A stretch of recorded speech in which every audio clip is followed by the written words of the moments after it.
2 years ago, I was entrusted with the responsibility of leading this chamber. And I can say without hesitation that my life has not been the same. It has been much better because in these 2 years, I have witnessed something extraordinary. I have seen what happens when community refuses to stand still, when business owners push forward despite uncertainty, when leaders choose collaboration over competition, when people come together not just with ideas, but with purpose. And today, we're not the same chamber we were 2 years ago. Yes, we have grown in numbers, but more importantly, we have grown in impact, in influence, in visibility, and trust. We have become a chamber that just doesn't speak for the community, it moves with the community. And for me, this work is personal because this is about people. The small business owner opening their doors every morning with hope, families striving for stability and dignity, and a community that continues to rise even when the path is not easy. Welcome to another episode of Uptown Voices, where you'll meet the unsung heroes transforming Washington Heights, Inwood, Harlem, and the South Bronx. I'm Octavio Blanco, a veteran journalist. My co-host, Led Black, is the voice of Uptown. This is Uptown Voices. Hi there, welcome to the policy breakfast of the Washington Heights Chamber of Commerce. You are one of the board members of the Chamber of Commerce. That's one of the hats that you wear, but you're also a local business person. Why don't you introduce yourself to our audience? What do you do here, not only in the Chamber, but here as a business person and entrepreneur?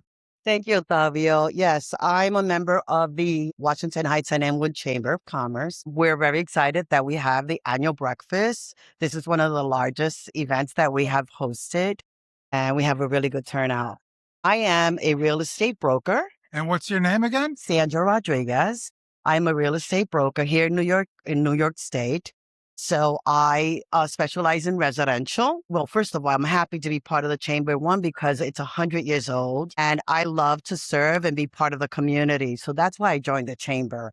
Because of its 100 years, I feel like it's important for us to continue to provide empowerment to the community, to the business owners. Jackie Alemán, as our president, is doing an amazing job at offering all type of different tools, new tools for our businesses to continue to grow and to thrive in New York City.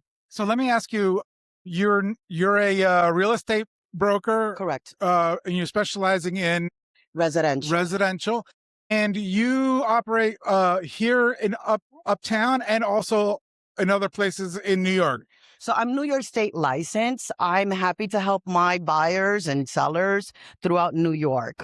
Wherever my buyers want to shop, that's where I will go. So tell me, since we're uptown, about the specific uptown market. What is it that you think that people need to know about purchasing a home uptown? Well, most importantly, I find that I educate a great deal of my clients because they think that purchasing is so far away from what their dream is, and they can have a dream and they can meet their dream. And the way they do it, most importantly, people need to understand what their buying power is. You can go to any of your local banks or where you're banking currently and just ask for pre-approval. A pre-approval doesn't cost you anything, and you can get it within 24 to 48 hours. That's the first step. Understanding how much can you buy. And then at that point, of course, there's banks. And I think more and more banks are understanding that they need to offer better programs, FHA, Sony May, all these different programs that help our buyers and encourage them to purchase. So when you go into a bank, most importantly, ask what are the programs that are being offered in New York City for first-time home buyers. And the Chamber also offers a lot of educational opportunities. What kind of resources the Chamber for not just business people, but also just people who are interested in understanding how businesses work here in Uptown? So as an entrepreneur, when you're a real estate broker, you pretty much do your administration yourself. You do the sales. You create a pipeline of the clients that you're looking for, and you research properties for your clients. So there's a great deal of work as an entrepreneur. Most importantly, the chamber offers different tools. Like, for example, we're in an AI world, and it's very important that we at least have an understanding of what AI can do for us and help us advance or do some of the jobs, the administrative work that we do, write up a script or write up, a description of a property. So that's how I use it. But understanding that they're new tools and that we need to be familiar with them, and the chamber is bringing that to you. That's right. And so lastly, what are some of the needs that you as a real estate person would like to see the city and the state pour into and into your industry? Again, I feel like it's about education, right? I'm Spanish speaking, and a lot of our Spanish speaking potential homeowners, like I said, they don't know how to start.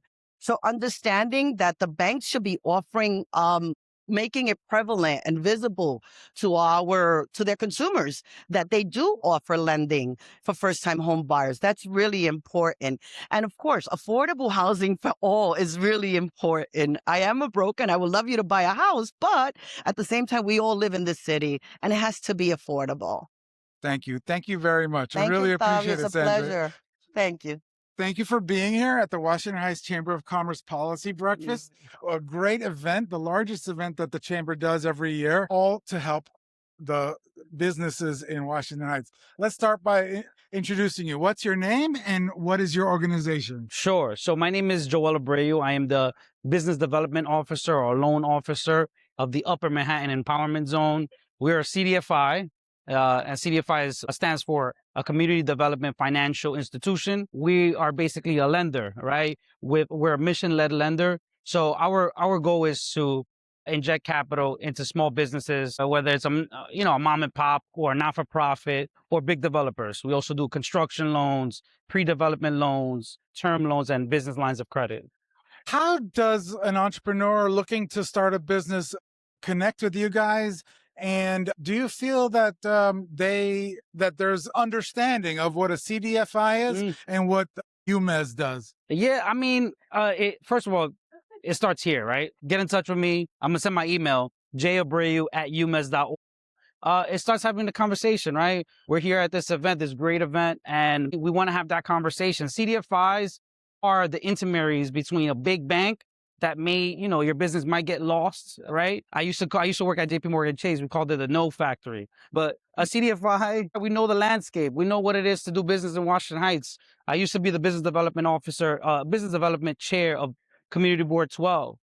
I spoke at this event before, so I kind of know what it is to have a small business here in Washington Heights, in Harlem, in Central Harlem, East Harlem. So a CDFI knows this. They understand that sometimes there's shortfalls in cash flow, right? There's barriers that, somebody like a Chase or a Bank of America might not know, right? And that's what CDFIs fill that gap. Right. You're much more like in tune with the community and knowing what's going on. Let's talk about the chamber a little bit. Right. So the chamber is here for small businesses, but the chamber is like the oil in your engine. It lubricates everything. It puts people together. What's the relationship like between UMES and the Chamber of Commerce? And what do you have to say about an event like today and the role that the chamber plays? Listen, the chamber is critical, right? It's kind of like a business resource hub. And UMES looks to be one of those resources for small businesses. It plays a vital role into the knowledge, right? Once a small business is operating, they need knowledge. They need to learn what a balance sheet is, an income statement, how to file taxes. So we as lenders can look at that, analyze that, and inject capital. Great. All right. Is there make sure let's make sure that everybody knows how to get in touch with you guys. Yeah. So you can reach me at jabreu@umes.org. We want to fund these businesses. Shoot me an email. Bienvenida aquí al el Policy Breakfast, el desayuno de política del Washington Heights Cámara de Comercio. Este es uno de los grandes eventos aquí en Washington Heights de nuestra Cámara de Comercio. Pero antes de que hablemos de eso, por favor, ¿cuál es su nombre y cuál es su empresa? Claribel Peña, y la empresa se llama Ramírez Product Import, representando a Claribel Sazón. Y dígame, para los audientes y los que no sepan qué es un sazón, dígame, ¿qué es el producto que ustedes producen y que ustedes venden? Bueno, Claribel Sazón es un sazón que se usa para sazonar cualquier tipo de comida, todo tipo de carne.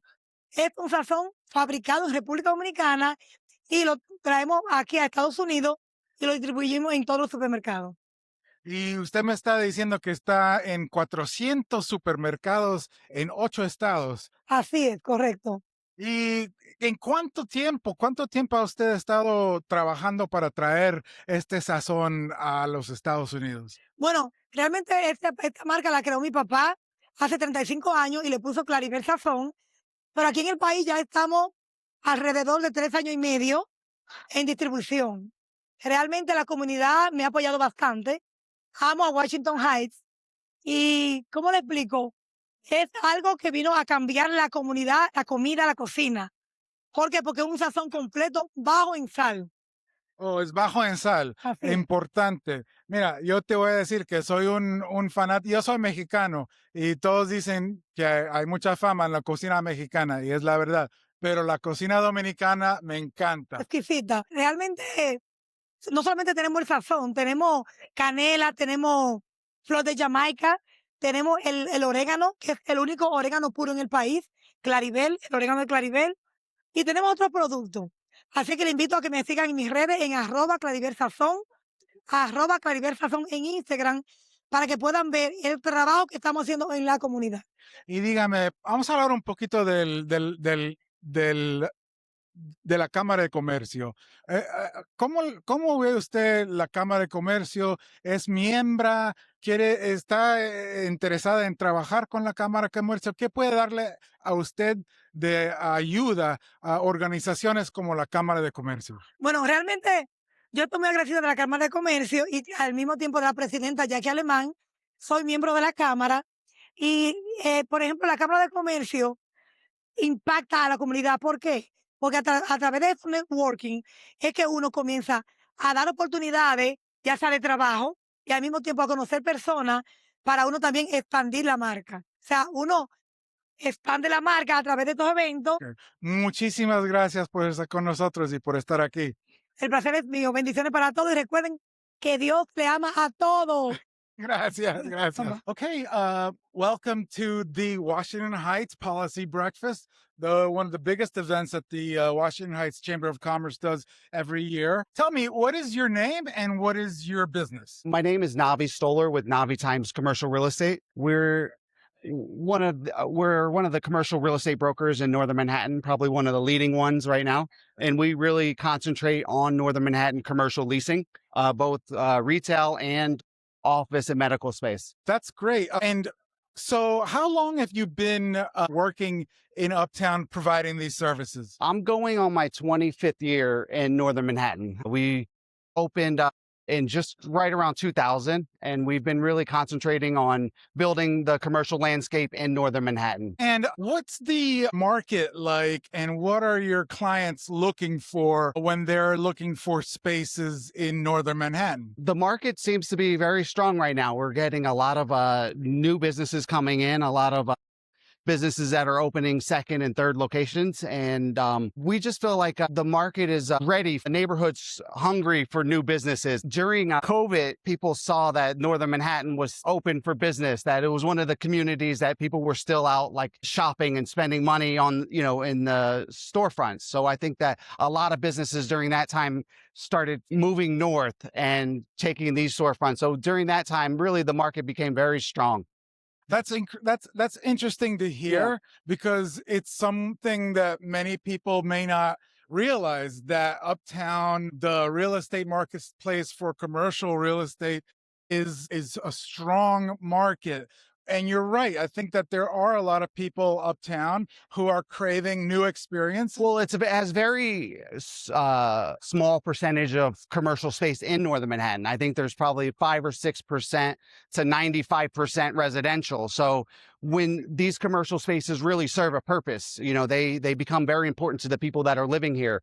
And that's what people in Midtown during, when the Broadway was closed or tourism was closed, they came uptown. They saw that people were living here. People were needing the services that are on the street. So it became very important for during that time. And I think that it really hasn't changed. I think that the trend is really trending north. And I think even after 9/11 or after Hurricane Sandy, everything trended north. And I think that is still, the area is just very strong and really primed and ready.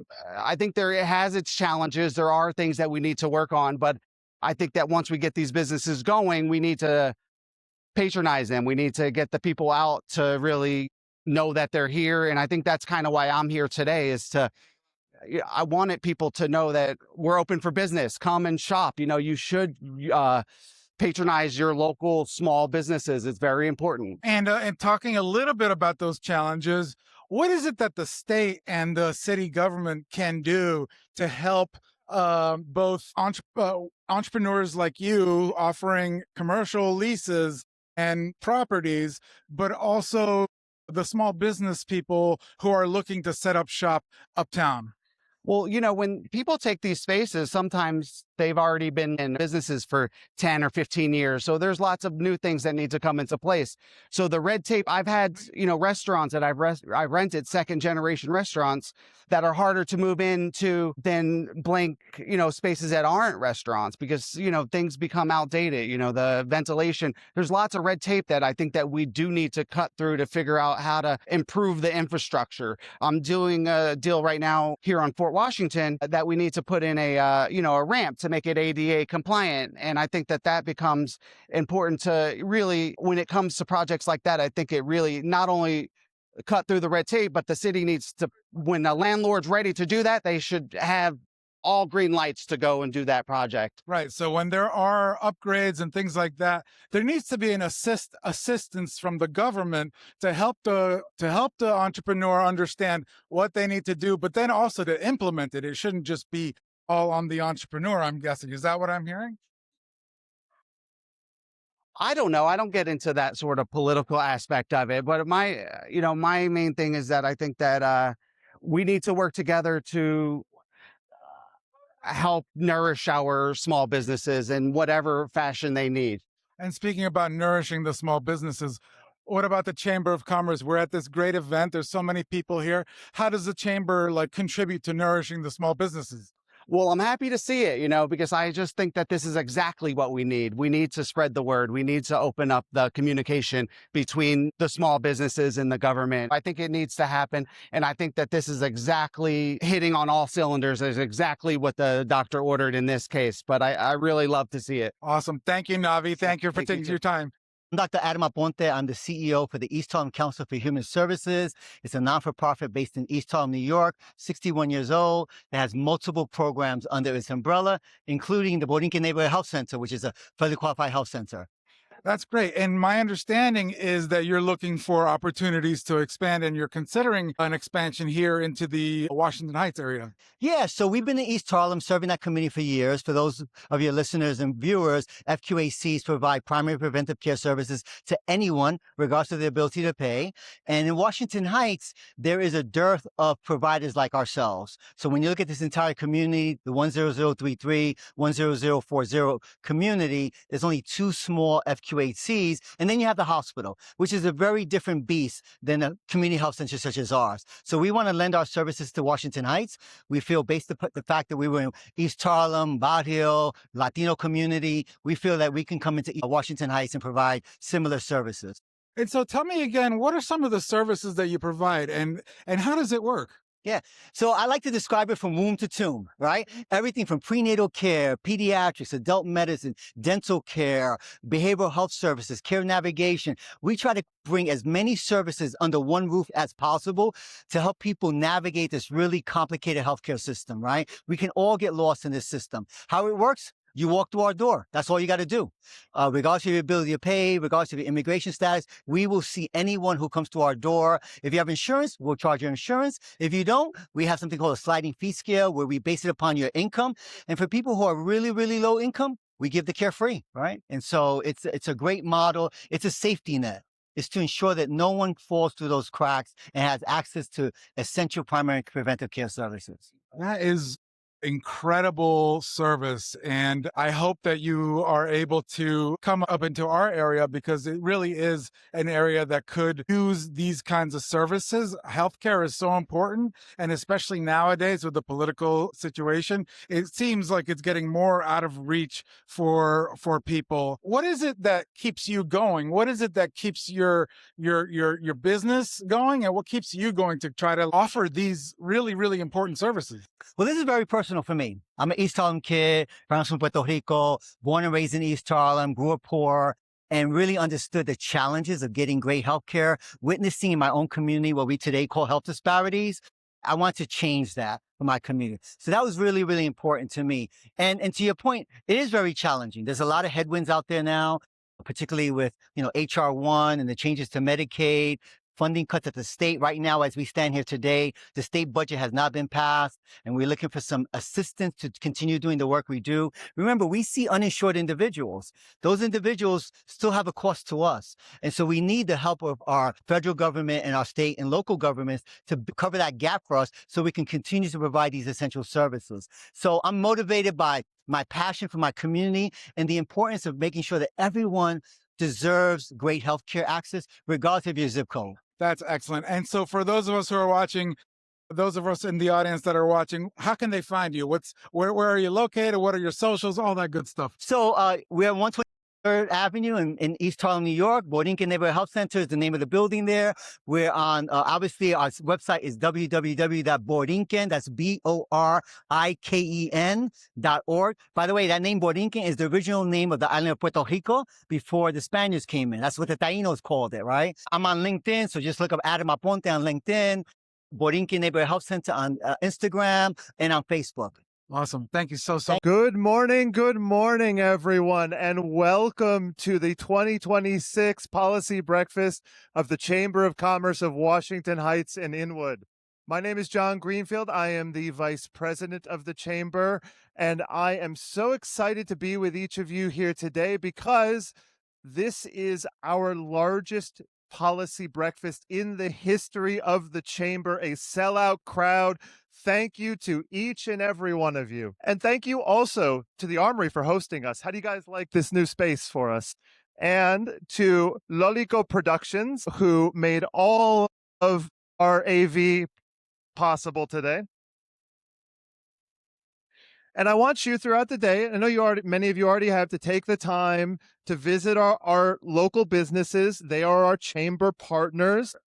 I see many of you have their coffee, their breakfasts, their teas. You've had a chance to speak to many of them. If you haven't, please take the time, because the chamber doesn't work without our members. That is our reason for existing, to support the many great local businesses and institutions in Washington Heights and Inwood. And I am so honored to bring up our first speaker today. She is my partner at the Chamber and our fearless leader who has done so many great things over the last few years of her tenure. And with that, I'd like to bring up Jackie Alemán, our president. Thank you so much for being here this morning. Isn't this place amazing? I tell you, the first time I came here, I was like a kid in a candy store, and I'm still in that candy store. So thank you, Rita, Jonathan, the Armory staff, who have been wonderful to us for hosting us. So thank you very much. Since 1921, our chamber has been more than an organization. It has been a force uplifting businesses, championing equity, and creating opportunity where they need it most. Today, I stand before you deeply honored to be part of that legacy, and even more honored to help carry it forward. 2 years ago, I was entrusted with the responsibility of leading this chamber, and I can say without hesitation that my life has not been the same. It has been much better, because in these 2 years, I have witnessed something extraordinary. I have seen what happens when community refuses to stand still, when business owners push forward despite uncertainty, when leaders choose collaboration over competition, when people come together not just with ideas, but with purpose. And today, we're not the same chamber we were 2 years ago. Yes, we have grown in numbers, but more importantly, we have grown in impact, in influence, in visibility, and trust. We have become a chamber that just doesn't speak for the community, it moves with the community. And for me, this work is personal because this is about people. The small business owner opening their doors every morning with hope, families striving for stability and dignity, and a community that continues to rise even when the path is not easy. We are here today not just to discuss policy, but to reflect on impact because policy is not about paperwork, it's about people. And if we're going to lead effectively, then what we build must be accessible, equitable, and real. We must not create a system people cannot navigate. We must build pathways people can actually walk. And that kind of progress requires all of us. It requires partnership. It requires trust. It requires listening and building together. Because the strongest solutions are never created in isolation, they are built together. As we look ahead, let us remain grounded in this truth. Our responsibility is not just to lead, it is to serve with intention, with integrity, and with heart. Before I leave the stage, I want to share two upcoming events that reflect exactly who we are as a chamber and where we are going. This summer, join us for Salsa in the Heights, part of our exciting Latin Jazz in the Heights series, featuring live music and salsa lessons in collaboration with our sister organization, Cloth. Thank you, Yvonne. This lively celebration will take place at La Plaza Las Americas on June 20th, starting at 2 p.m. Come dance, come and connect, and celebrate the rhythm of our community. And the second event is in December, where we will once again host our annual holiday celebration and toy drive in support of Cuentos con Santa. Cuentos con Santa is an initiative dedicated to fostering a love for reading in children. These are not just events, they are invitations. They are intentional moments where families and business connect, where culture is celebrated, and where we invite others to experience everything our community has to offer culturally, through its food, and as one unified voice. Before I close, I want to make something very clear. Events like this just don't happen by chance. This event was brought to life by chamber members, individuals who have generously contributed their talent, their time, their skill to make it happen. This dedication, passion, and their commitment are the reason we're all here today. So I ask you, please, to join me in giving them the recognition they truly deserve and a heartfelt round of applause. To our members, our partners, our elected officials, our board of directors, and to all of you who are here today, thank you. Thank you for believing in this work. Thank you for showing up. And thank you for being part of this journey. Because this chamber, this community, this movement, it belongs to all of us. And together, we're just getting started. Thank you. Thank you, Jackie. So, in addition to this year being the largest chamber breakfast in our history, this is also a very momentous year for our city and our country. This is, of course, the 250th anniversary, and much of the history that we know and learned about growing up, it happened right here in Washington Heights. And so, as you look forward to July 4th, whether you have the opportunity to go to the Morris Jumel Mansion, maybe stop and get a coffee from Booney Coffee, stay at the Edge Hotel, do a little staycation, consider Washington Heights in Inwood as part of your summer plan. And this really historic, momentous year for our country. And as we're celebrating all the history that happened right here in the borough of Manhattan, we are very fortunate to be joined by our representative for the borough, our borough president, Brad Hoylman Siegel, who I'm going to be calling up here to offer a few remarks to everyone today. Thank you so much. Good morning, everyone. I'm Brad Hoylman Siegel. I have the honor and distinction of being the 29th Manhattan Borough President. I follow big shoes to fill, and your former council member for this area, Mark Levine. But let me just say, Controller Levine, as he's known now, has been incredibly gracious and helpful to my team, which is here, which I do need to shout out. The Deputy Borough President, Misha Smith, is here. Our Director of Community Affairs, Marielle Ali, is here. And everyone knows the most popular guy in my office, the Deputy Director of Community Affairs, Porfirio Figueroa. He's amazing, and I'm just very grateful to have him on board. And let me just say, as I've entered this new job, you know, I used to represent the west side of Manhattan up to 103rd Street, actually from Christopher Street, home of the Stonewall and birthplace of the LGBTQ human rights movement, up to 103. I used to say from the gay bars to Zay bars, but I can't say that anymore because it's the entire borough. I need something that rhymes with Inwood, but I've had amazing colleagues in government, and I saw them in action just this past week when there was that tragic fire at 207 Dykeman. So I just want to shout out Congressman Espaillat, who's an amazing ally, and a woman who knows the ground like no one else, Councilmember De La Rosa. So she's been incredible and helpful to me. And I do see that our Nightlife mayor is here, Jeffrey Garcia. See you out in the bars later on. And of course, thank you to Rita and Jonathan for this amazing space. I've never given remarks in a track before. So if things go south, you know the exit pretty well and quickly. But it's incredible. And thank you for this work. And of course, the Chamber, Jackie, you have built an institution that will live long beyond any of us here. So I'm just so proud to be here today. And thank you, John.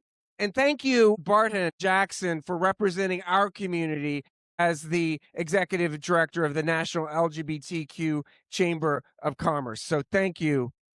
We're going to do some work together on a disparity study. We just decided that this morning. And so I just want to, you know, back to the fire and how we and your elected colleagues work together. We're working with the council member and the congressman on getting HPD to help residents apply to get their rent reduced so they can maintain their leases and return when it's properly safe to do so. And the council member has updates on that.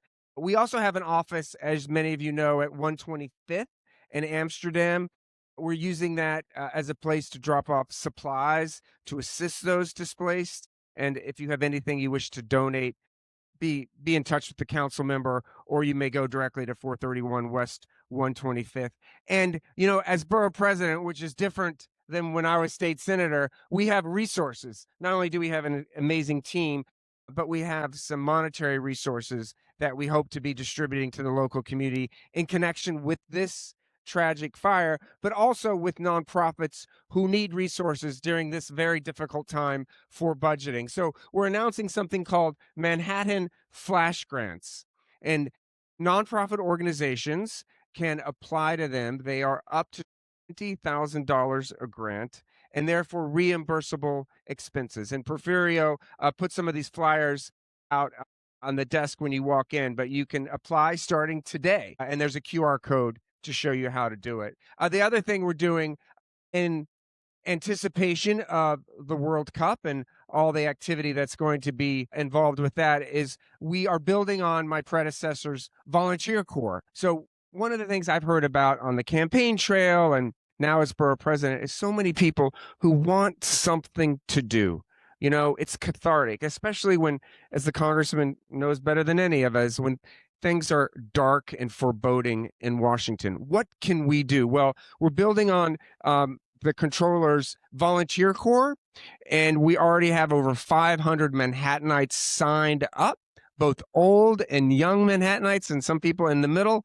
And we're working with Big Apple Greeter, which is a greeting institution of Manhattan volunteers to welcome tourists to our borough, and we hope to work very closely with them to welcome the FIFA World Cup international tourists who will be here to show the side of New York City that we all know, which is friendly and welcoming and multilingual, and that's going to be important. So I wanted to make certain you knew about that. And let me talk just a bit about small business and how that's important to us. You know, the thing I hear from many small businesses, and I'm looking forward to sitting down with the new Small Business Services Commissioner, who has a stellar reputation. But we often hear that, you know, there's a big bureaucracy and how do you cut through the red tape, whether it's licensing or sidewalk cafes or the state liquor authority, which I know something about. How can we be helpful? How can my office be helpful as a resource?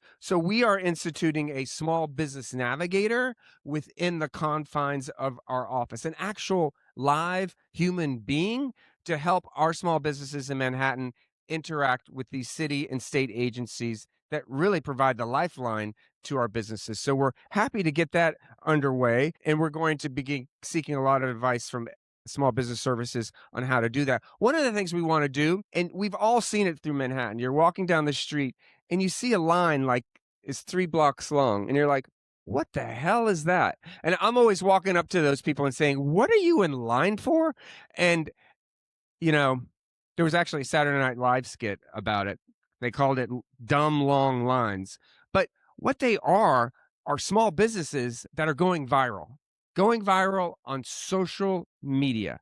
And, you know, it could be a croissant, it could be a new shoe, it could be a new article of clothing. Well, my office is going to have a going viral seminar with some experts in social media to help our small businesses jump onto that parade of long lines and hopefully help their business model thrive. So I think that's a good idea, and I hope to tell you more about it. And then the final thing I'll mention is my capital grants, which the borough president has the honor of dispersing to our community. This year, I am focusing the entirety of our capital grants in the range of $35 million in supporting arts and cultural institutions all across the borough.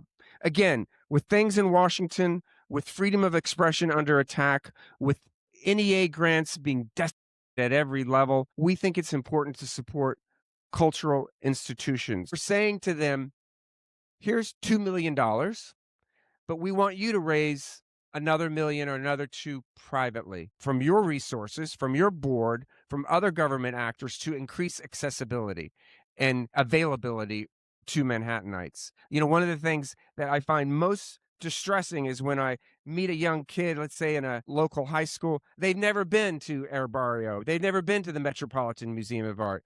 We need to make certain that young people have access and are interested and engaged in the amazing cultural opportunities. So we want to take the $35 million of capital grants, which is your tax dollars, not mine, and convert that into, I don't know, $50 or $60 million.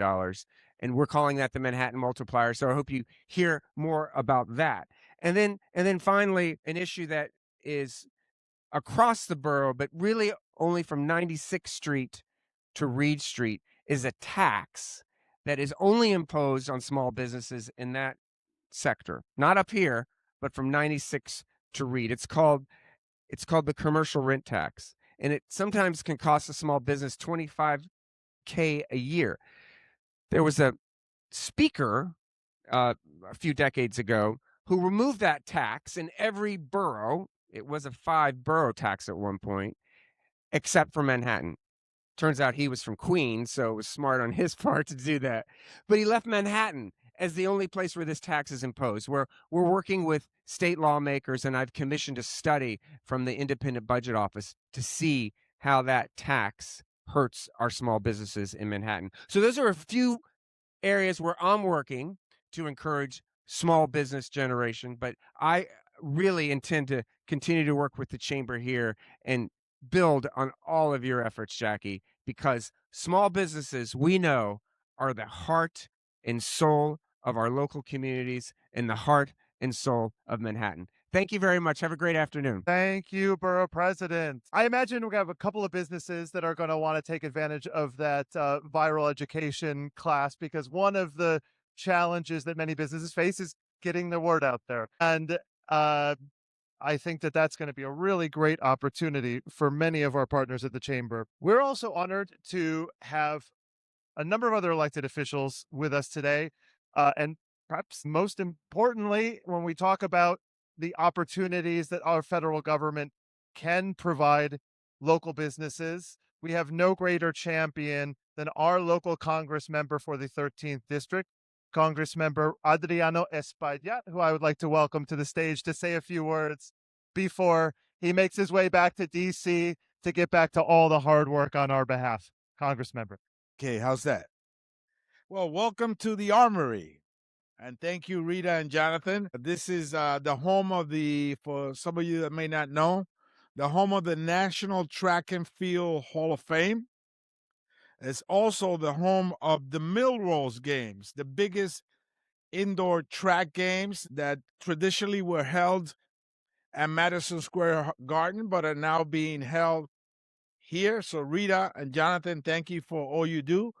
This is a place where we vaccinated over 300,000 people during the pandemic, and a place that still houses hundreds of seniors that exercise on a regular basis here during the daytime. And of course, an important venue for the district and the city of New York. So thank you to the Armory for opening your doors and for what you do for the neighborhood. You also have a new dehumidifier that it's not air conditioning, it's a dehumidifier that makes the air quality a little bit better.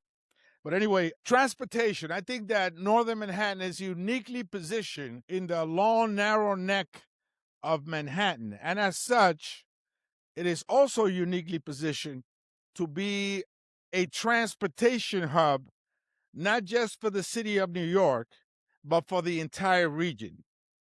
For that reason, the 2nd Avenue subway is being constructed in East Harlem, the biggest transportation desert in the country.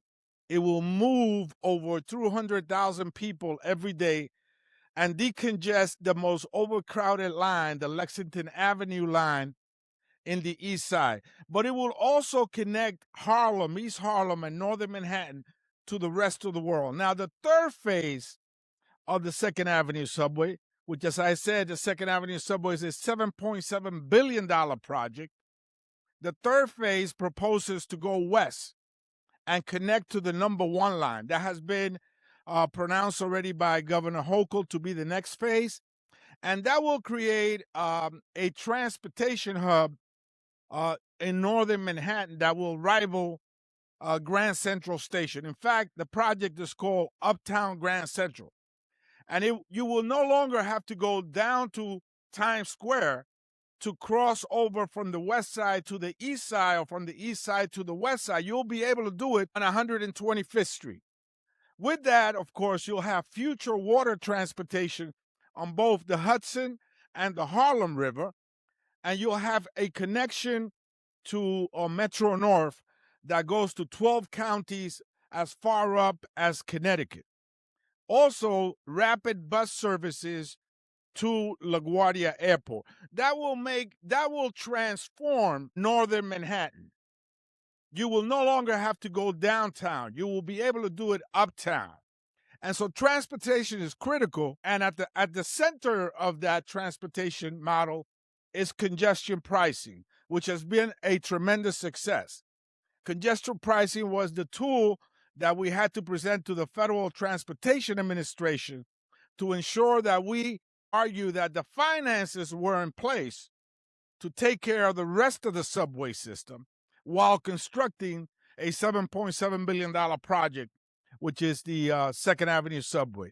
In addition to that, City College is running the Rangel Center with $13 million, which is training young people in transportation and infrastructure jobs so that they could be ready to compete for those prevailing wage jobs that project, as well as Gateway and other infrastructure projects across the country, offer.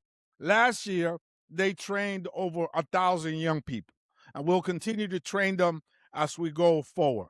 Both the late Congressman Rangel and myself, felt that this should be not just a national project, but an international project. And this year, the Rangel Center will be traveling to Greece to show that government what models they're implementing to provide opportunities for jobs for young people here in the district.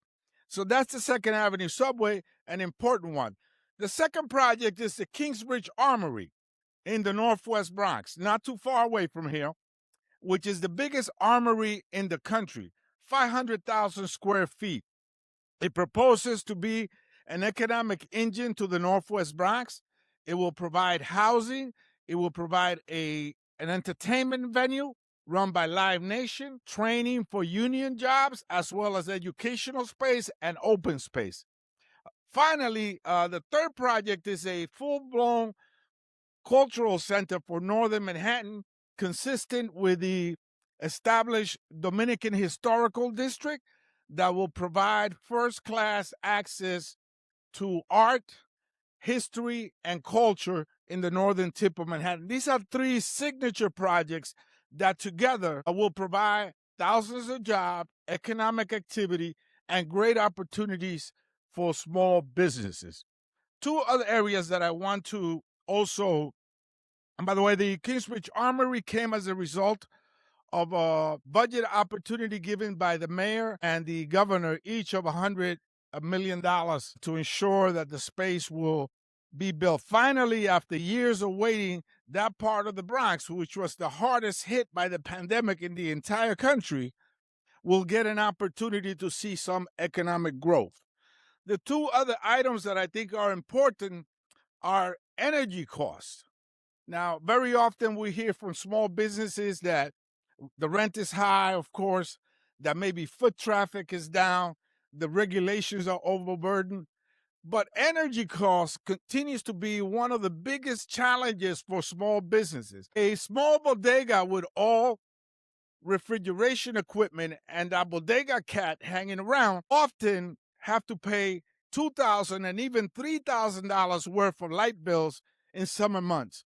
So we are proposing, as we did in the past, a program that will assist those businesses with the installation of free smart energy equipment that will reduce their energy costs by 30, 40, and up to 50%.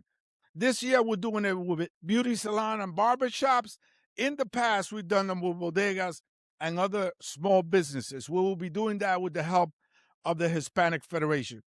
The third and final issue that I want to address to you is ICE, because clearly the presence of ICE has created a clear and present danger that generates fear in the community, and as such impacts the level of foot traffic in many of the commercial strips in the neighborhood. So we must do whatever we can first, not just to, you could call it abolish, dismantle, whatever you want to get rid of ICE, but we do that by taking the money away. $75 billion were given to ICE for the creation of beds and hiring of new ICE agents. Just to acknowledge the magnitude of that, you must consider that last year the city's budget was, I think, $55 billion. So they have $75 billion in their hands and more money that they're proposing to bring in the future to fund them for the next 10 years.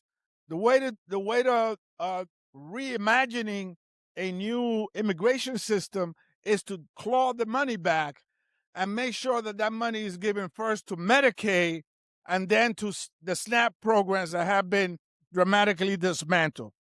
Yes, we must unmask ICE agents. Yes, we should have sensitive locations like houses of worship, schools, and hospitals. Yes, we should deny them the ability to use deadly force. But most importantly, we need to take the money out of it because that's what's fueling this illegal behavior. These three major signature projects, along with energy equipment for small businesses and getting rid of ICE, are my priority in Congress. With your help, we could make it happen. God bless you and keep the faith. Thank you, Congress member, for your continued partnership, your support of our community, and for everything that you do in Washington. And what an exciting vision, a future of transportation that will bring so many of the city's residents uptown to enjoy our local businesses, to patronize our local shops. That's an exciting, exciting vision, and we can't wait for it to come to fruition. Well, the Congress member is working hard for us in Washington. Our next speaker that I'm going to bring to the stage is working hard for us down at City Hall. Council member Carmen De La Rosa, if you could come to the stage. Council member. Thank you to the Chamber for waking us up bright and early and bushy-tailed. We are here. This week, honestly, has been one of the hardest weeks for our community. We experienced a tragic fire, which we heard our borough president talk a little bit about. But I do have to recognize that because of that tragic fire, we lost 3 of our neighbors, including a mom and a daughter, including a young man just starting his life, 25 years old. So I want us just to take a moment of silence to recognize those neighbors that we've lost.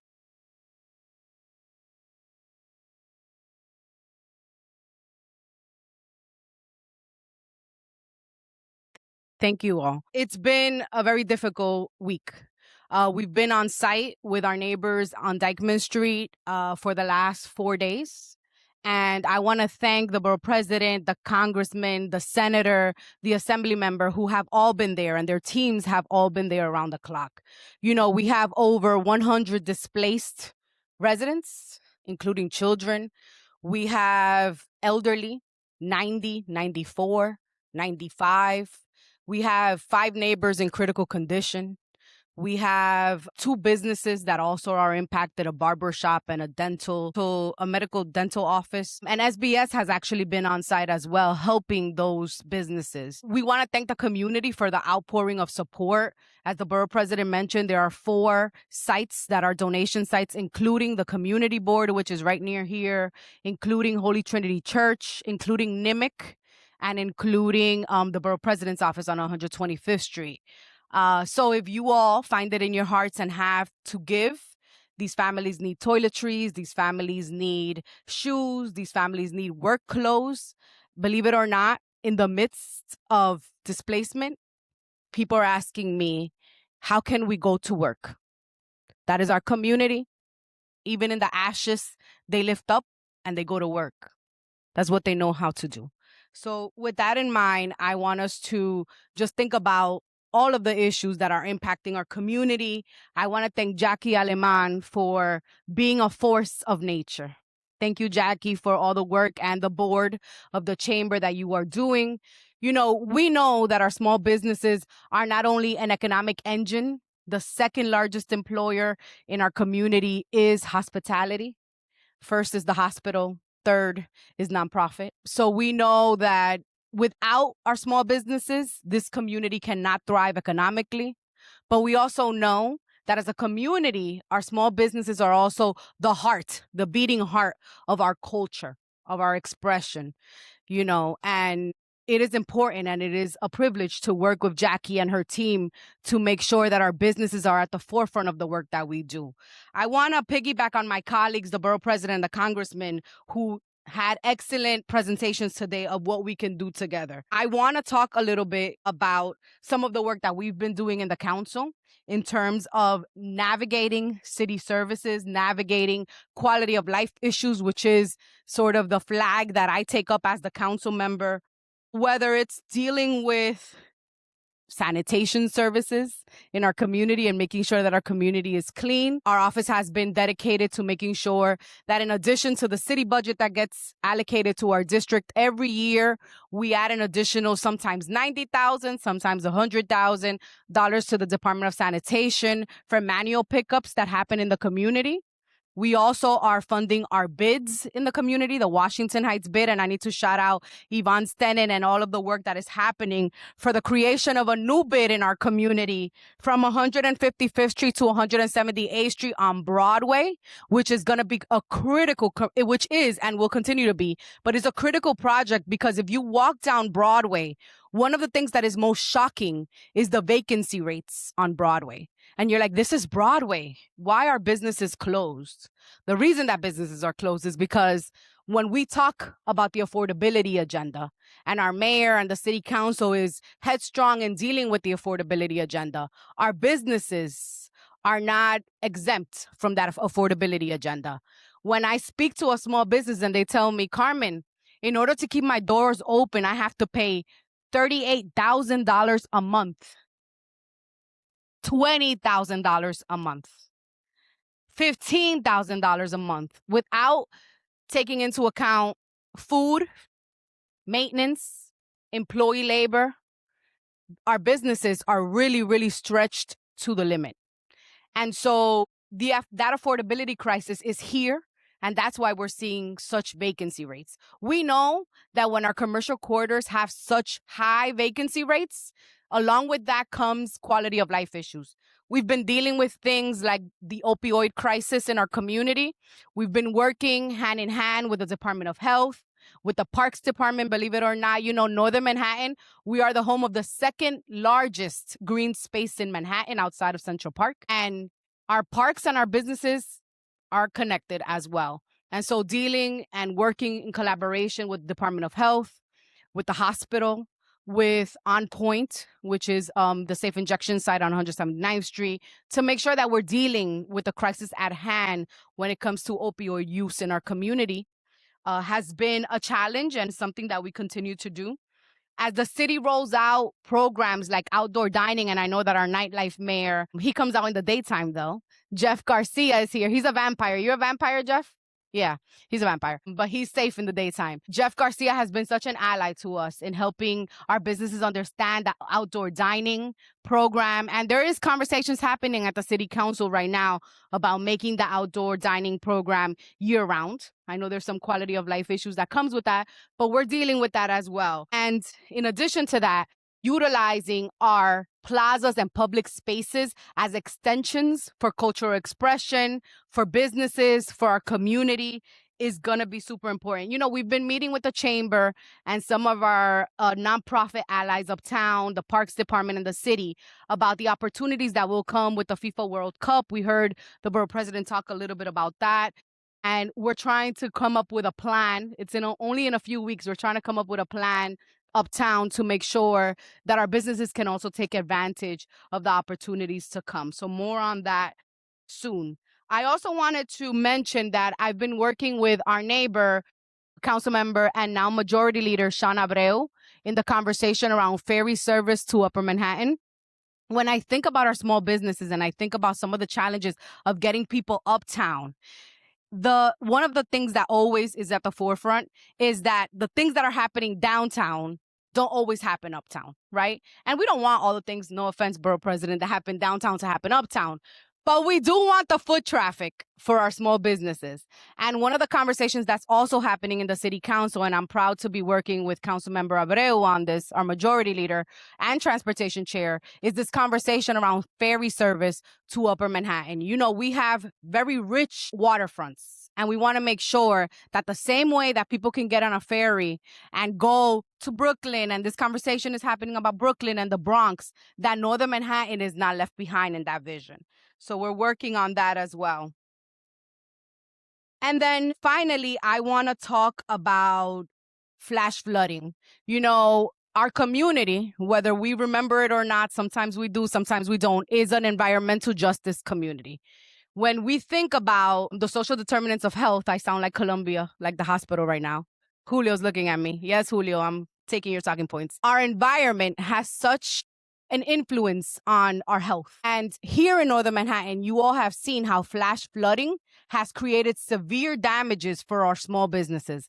Last year, our office partnered with DEP to provide flood kits to our small businesses. We have a lot of small businesses. You know, this is the Heights. Everybody thinks, oh, they're on the top. Well, when water goes up, it has to come down. So there's peaks and valleys, and we have a major infrastructure issue when it comes to the floodplain here in Northern Manhattan. So we've been working with the city, we've been working with DP to come up with infrastructure projects for George Hill, for example. There's an investment happening there because that area of Dykeman Street tends to flood, by our parks as well, to deal with flash flooding. And so our businesses are an important part of that conversation, because we have a lot of storefront businesses that are in those valleys that are impacted by severe weather. So I look forward to continuing to have those conversations. I'm grateful for this opportunity to be here today to learn from all of you and to partner with all of you to make sure that the needs of our small businesses are at the forefront. You know, my dad was a bodeguero. I tell this story all the time. My dad opened a grocery store with his brothers in the Bronx when, you know, the Bronx was burning. And I remember that my dad used to go to work early in the morning and come home early in the morning the next day. And my mom used to leave a little chair by my bed, and my dad would bring one of the toys from the grocery store and leave it by my bed. That's how I knew he had come home. So our business owners in our community, they sacrifice everything, including their families, to make sure that their businesses stay afloat. So it is our job as government to intercede and to make sure that you all can continue to survive. Thank you for the opportunity. I look forward to working with you. Thank you, Councilmember De La Rosa. I also, before our next speaker comes up, I just want to acknowledge we are fortunate enough to be joined by a representative from Manhattan, Manhattan Borough President, from New York City Controller Mark Levine's office, Mariel de la Cruz, who's right here in the front row. Thank you for joining us, and thank you to the Controller for everything that he does. Now, when our current Manhattan Borough President was speaking, he mentioned what I think is a really great line, that when he was in the state Senate, he represented from the gay bars to Zay bars. And in addition to being a really great line, that also reflects a really important point about the history of our city, which is that we are the birthplace of LGBTQ rights in America. After all, the reason cities around the world celebrate Pride and hold parades and host thousands and thousands of people who come and shop and enjoy their destination is because of the Stonewall riots that happened in New York City in that June of 1969. And we are very fortunate to be able to celebrate that history and to be able to take advantage of the economic driver that represents. And so with that, I want to bring up our next guest. Barton Jackson is the Executive Director of the National LGBTQ+ Chamber of Commerce. Barton? Morning, everyone. Well, now I feel like the pretense has completely evaporated from my intro. So you may no longer be wondering why a known homosexual is standing before you. But it's my absolute pleasure to be here. I really want to thank Jackie for inviting me to speak. So my name is Barton Jackson. My pronouns are he, him. I am the Executive Director of the National LGBTQ+ and Allied Chamber of Commerce for New York. It is a mouthful. You can just say NGLCCNY or the Chamber. Just, there's two of them here. I want to thank the Armory for making this space available for today. The last time I was here, since Washington Heights is my home, was I was one of those patients that was getting the COVID shots here. So it's nice to be back when it's not a pandemic. So when I was invited to discuss policy and legislative agenda for the chamber, there's one singular issue for us that I thought would be of interest to every business owner in this room, every municipal leader in this room, every employer or community partner. NGLCCNY does something rather unique as far as chambers are concerned. We certify businesses that are 51% owned and operated by LGBTQ+ U.S. persons. And we do this to make sure that our businesses are visible to corporate buyers, households, nonprofits, other small businesses, anyone who's looking to do business with our community. Because we are not included in minority or women business enterprise and emerging business enterprise certifications for the city. And there's a reason for that. Since the original disparity studies were done that informed those programs, LGBT businesses have never been counted nor considered. Yet, even as a small population of the state, roughly about 1.2 million, we estimate that there's about 58,000 LGBTQ plus NYC residents that are either partial or majority shareholders of companies. If you zoom out to the state, it's about 130,000. Now, if you want to translate that into jobs, that's probably about 100,000 jobs being secured by our employers in the city alone. And for the state, close to 250,000. And if you want to take that a step further, that translates to about 58 billion in GDP for the state. So we are a small community, but we are a contributor to this economy. We're in every borough, we're in every neighborhood. And so we have a very simple legislative ask that we've been positioning in front of City Council. And I'm so excited to hear our borough president's support. And that is a disparity study that includes LGBT businesses. We mentioned Pride. It's more than just a protest and a march and a festival. I mean, yes, you see the floats and people ooh and on, there's bubbles in sky and rainbow flags everywhere. But in looking at the participation of businesses with Pride, as we organize out there, regardless of your line or industry. The other thing that's really important about a disparity report, as I mentioned earlier, is that it informs the city about its minority and women business enterprise initiatives. And if you add an additional voice or population to that population, there's an opportunity to make sure those studies get done and done regularly. The last one is over 8 years old, which means when you look for a corporation or a municipal stakeholder or somebody else to be an investment in your neighborhood, they're working off of stale data. And that makes it very tough to make informed decisions. Since the Stonewall riots, since the first Pride marches, LGBTQ plus New Yorkers have been a health and human services policy agenda. After 46 years, I'm asking City Council, the mayor's office, the small business commissioner, to evolve us into a business issue. Let us be known contributors to our economy, known employers, investors, innovators, and part of that economic engine. That is an opportunity for all of us to engage and for businesses to get to know one another. And so for the audience here, I'll leave you with one simple ask. Make sure you know each other. Be genuinely and sincerely curious about the business owner across from you. As Jackie mentioned, policy is about people, business is about community, and what we can all do to bring us forward into 2026 and 2027 and decades, perhaps by the time that we're all gone, is making sure that we're all visible and we're all counted. Thank you. Thank you, Barton. Our next guest has probably the best title in city government. I'm really excited to hear from him because those of us who live and work in Washington Heights and Inwood know that part of our business community is that we are a nightlife destination, especially Dyckman Street, but really all across our community. And so with that, I'd like to bring up Jeffrey Garcia, New York City's nightlife mayor. Jeffrey, welcome to the stage. Hola, buenos dias. Aren't we excited? Right? Happy hour will be here soon. My name is Jeffrey Garcia. Actually, the title is Executive Director of the Office of Nightlife. So colloquially, yes, across the world, it's known as the Nightlife Mayor position, which was started in Amsterdam. So I use it fondly.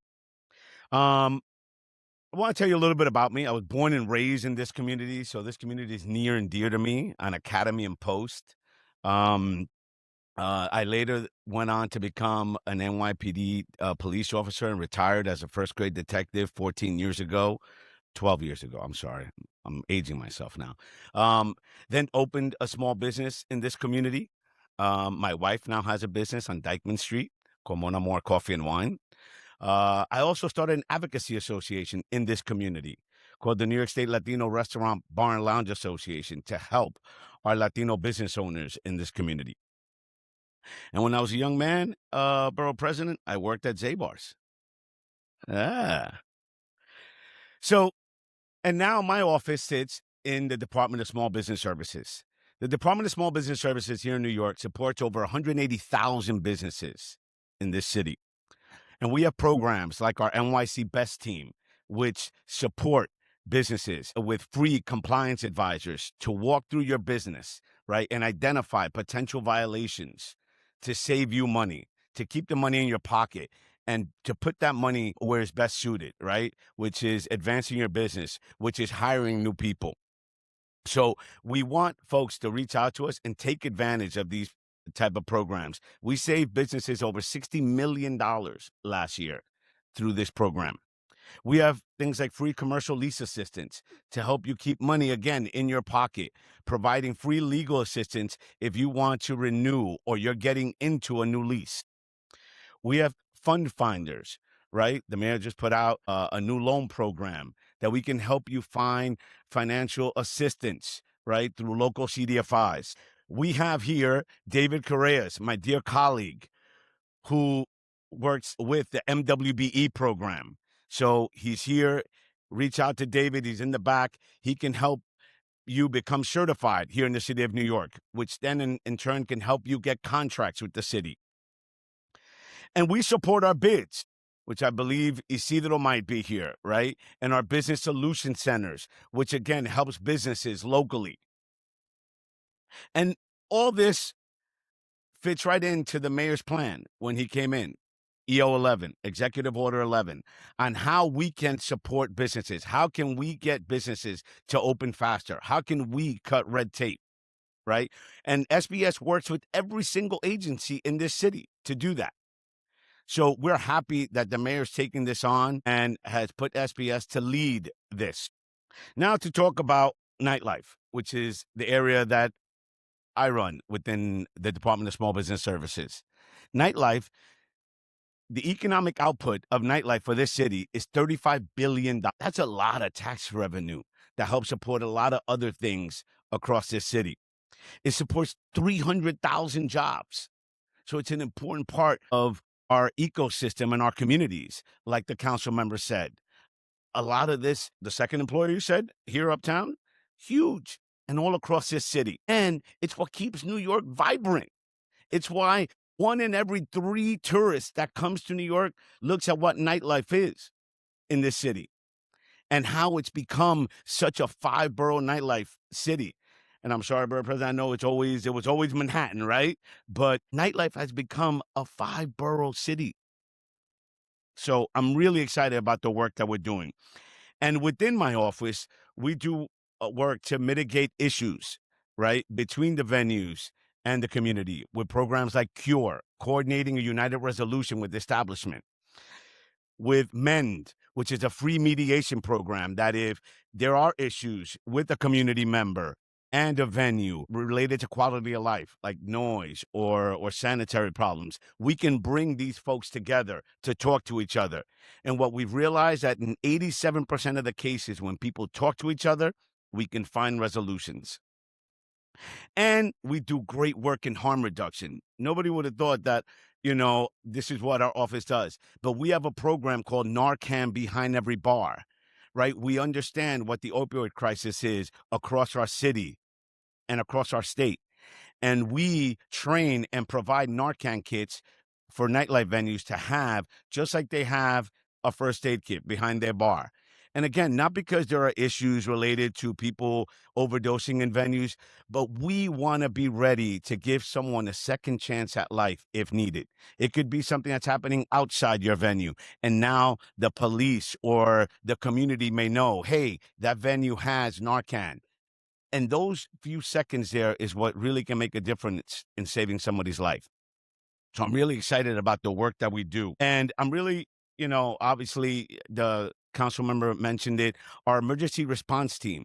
Like in those moments of emergency, we're there right away to respond and help businesses, right, get the insurance information and hopefully recover quickly so that that business can then open back up in that community. So really happy about the work that we do. And I just want to end by saying, because he was the last speaker here, we do a lot of work with the LGBTQ community. We fund different programs. I was just at the 60th anniversary of the SIP-In, which is another major moment, right, in the LGBTQ community. So there's a lot of great work that we do here at the Office of Nightlife and also at the Department of Small Business Services. Please reach out to us and we can help you open faster, navigate the city, and really make this and continue making the city the greatest city in the world through our small businesses. Thank you. Oh, and by the way, before you say, I'm up here today also because our great commissioner was not able to make it because he is celebrating his first baby that was just born on Monday. So let's congratulate him and his family and, welcome their new baby. Thank you. Thank you, Jeffrey. And so our last guest today, last but not least, is going to speak to a very important issue for many of our businesses. We talked earlier about the importance of social media outreach. Well, for businesses, there are many different ways that you can reach your client base. And one of them, especially for the chamber, is streetscape advertising. And when you're walking around the city, you may have noticed the LinkNYC towers that inform us. They provide trivia, upcoming events. If the council member or the borough president have an event, that's sometimes the first place that I'll see it posted. And in the chamber's case, we're very fortunate to have been able to partner with LinkNYC and the word out and tell all of the great things that we're doing. And so with that, I'd like to bring to the stage our next and last speaker, Nicole Robinson-Etienne, the Senior Director of External Affairs for LinkNYC. Good morning, everyone.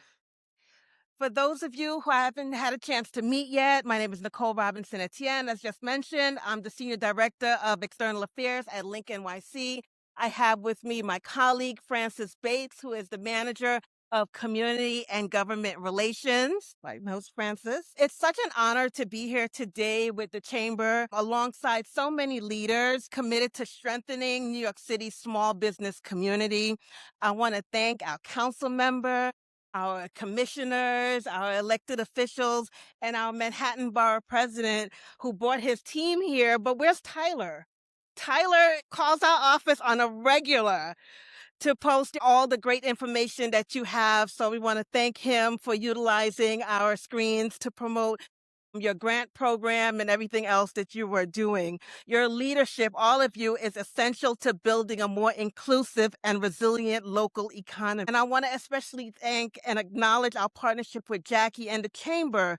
We've already had the opportunity to host marketing trainings together for local businesses where we showed entrepreneurs just how easy it is to place an ad on our screens. And that is exactly the kind of hands-on support we are excited to keep growing together.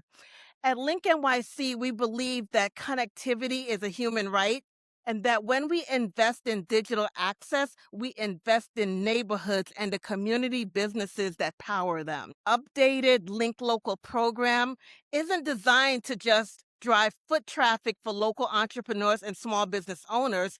It's also intended to amplify the impactful work done by nonprofits and CBOs at a time when the need is greater and people are struggling. How many nonprofits are here today? And we look forward to working with you with our Link Local community program. And right here in this district, we have a massive asset of over 180 digital screens right here on our LinkNYC network. And we want these screens to be the megaphone for community staples like Salsa in the Heights, as Jackie just mentioned, and the Dominican Taste Festival to ensure it gets the turnout that it deserves.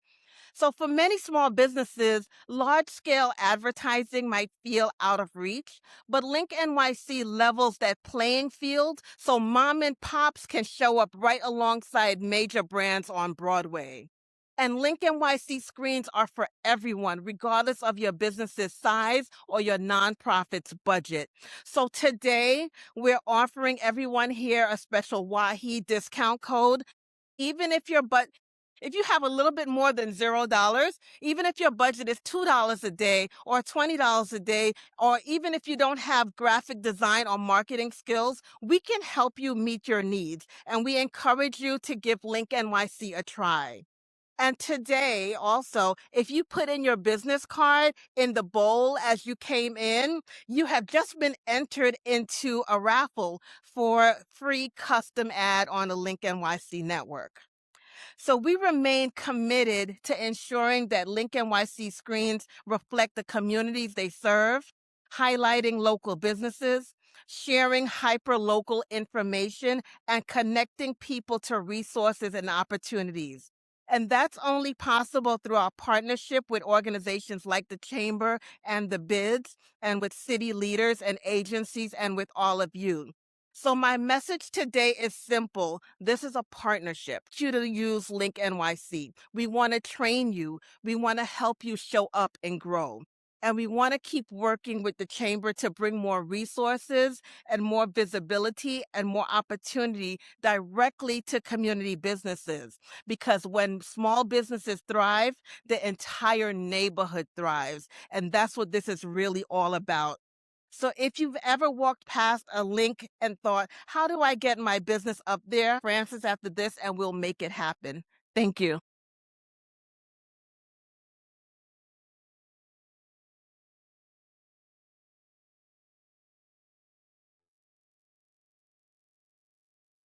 All right.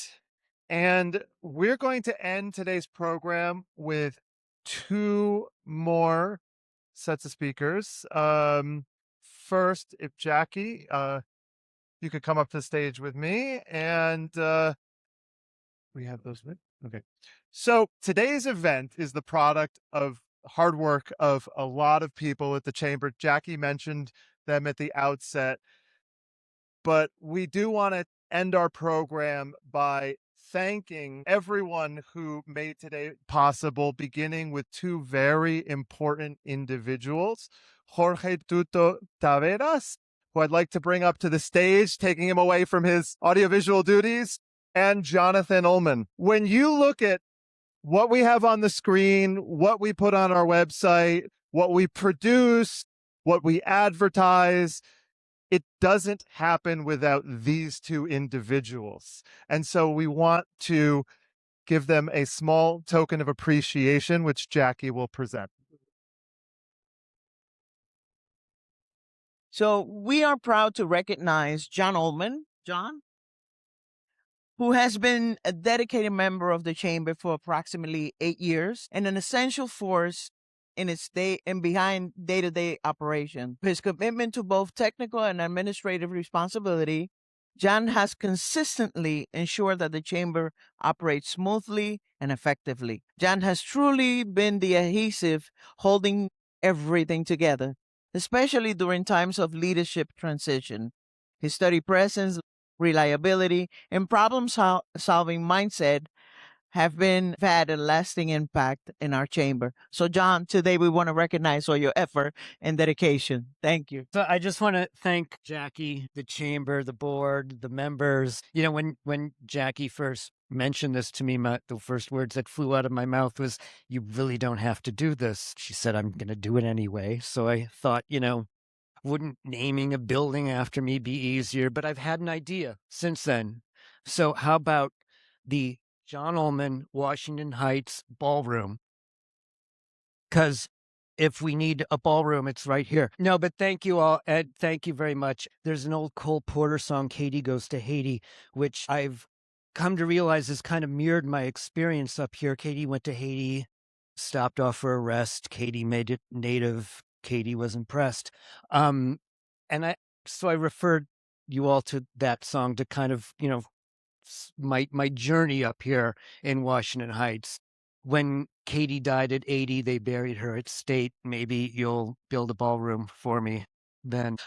And one last thing too, little shameless self-promotion. After the art stroll on June 1st, my friend Led Black and I from the Uptown Collective are hosting our second annual unofficial after party at the Hilltop Park Ale House. So please come by June 1st after the art stroll, because I know you're all going to the art stroll. So anyway, thank you very much, Jackie, the board, and everybody. Thank you.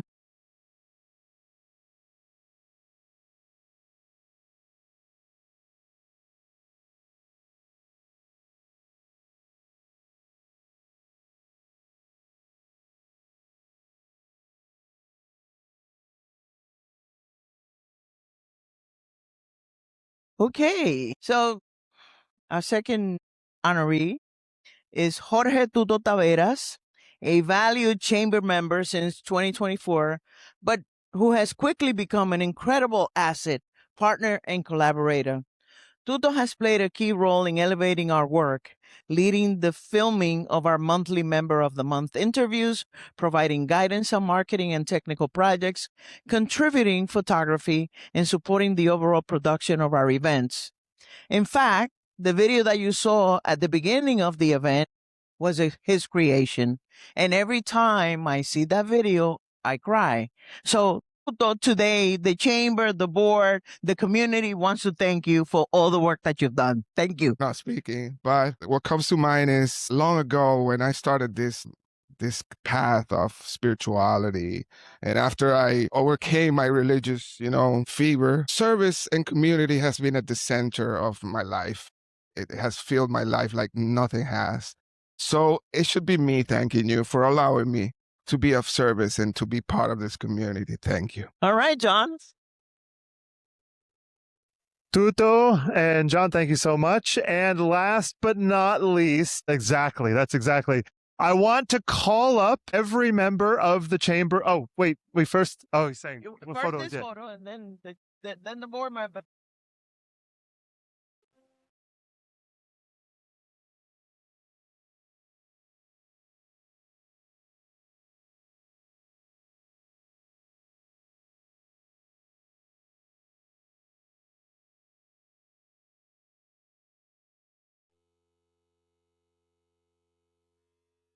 And so now, for real, every single member of the Chamber of Commerce, if you can, make your way onto the stage.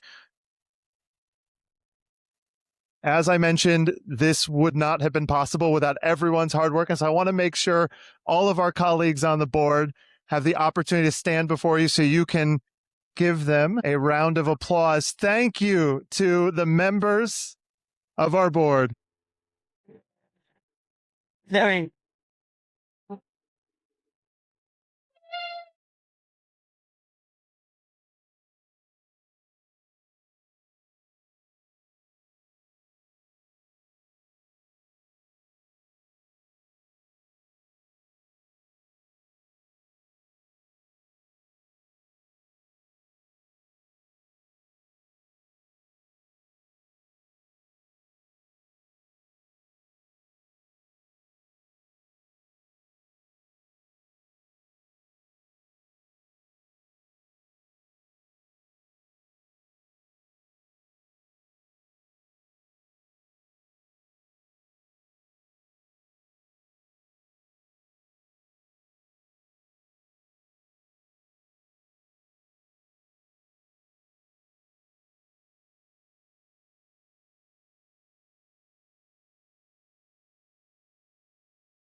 Thanks, everyone. Everyone, please enjoy our local businesses and sponsors. Thank you. And network. The kitchen is also open, Jackie. Thanks for joining us in this episode of Uptown Voices. If you enjoy our work, please consider making a financial contribution to Uptown Voices. Contributions go a long way. You can contribute by scanning the QR code on the screen or visiting bit.ly/Uptown Voices 2026. If you can't make a financial contribution, please spread the word about our show to friends and family. And to stay up to date on the latest in Uptown, you can follow Uptown Collective on Instagram, Facebook, and X. If you're watching Uptown Voices on YouTube, don't forget to subscribe and to give us a like. Until next time, this has been Uptown Voices.